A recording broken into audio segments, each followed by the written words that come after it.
तो बहुत स्वागत है आपका एक बार फिर से खंडवा डिफेंस फैक्ट पर।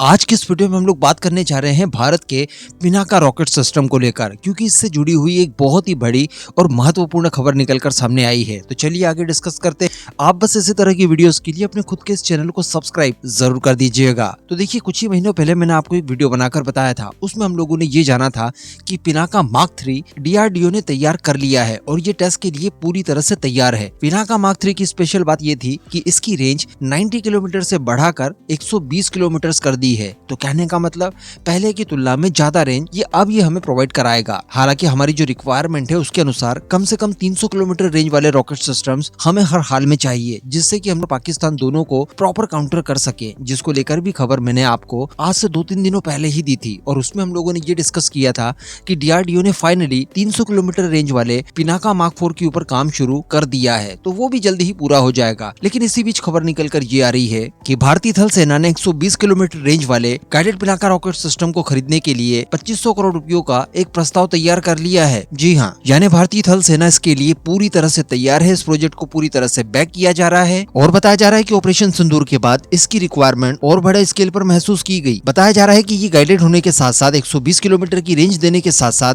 आपके जो पुराने लॉन्चर्स हैं, जिनसे आप पिनाका मार्क 1 या फिर मार्क 2 लॉन्च करते हैं, उन्हीं लॉन्चर से इन्हें भी लॉन्च किया जा सकेगा। यानी आपको अलग से कोई भी चीज तैयार करने की आवश्यकता नहीं है। केवल आप इसकी रॉकेट मिसाइल्स जो कि गाइडेड होंगी, गाइडेड बोले तो आप जहां पर प्रिसीजन के साथ स्ट्राइक करना चाहते हो वहीं पर ये जाकर अटैक करेगी। इस कैपेबिलिटी के साथ आपको मिसाइल्स तैयार करके दे दी जाएगी। आप पुराने लॉन्चर से इनका इस्तेमाल करिए।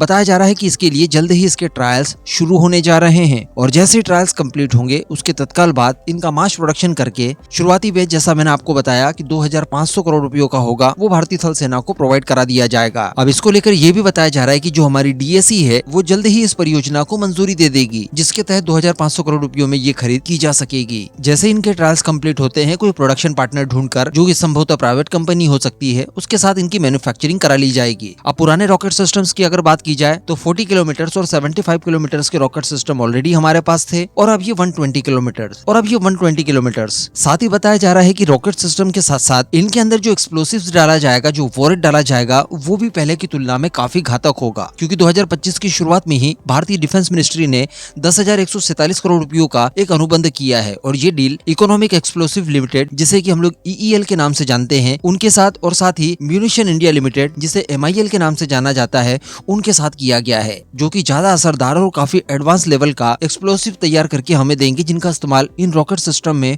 वॉरेट के तौर पर किया जाएगा। साथ ही बताया जा रहा है कि BEL यानी भारत इलेक्ट्रॉनिक्स लिमिटेड अपने शक्ति सॉफ्टवेयर के चलते इन रॉकेट सिस्टम्स को और ज्यादा अपग्रेड करेगा, जिससे कि इनकी सटीकता और भी ज्यादा एक्यूरेट होगी। तो इस तरह की कुछ खबर थी। इस पूरे मुद्दे पर अब आपका क्या मानना है, नीचे कमेंट करके जरूर बताइएगा।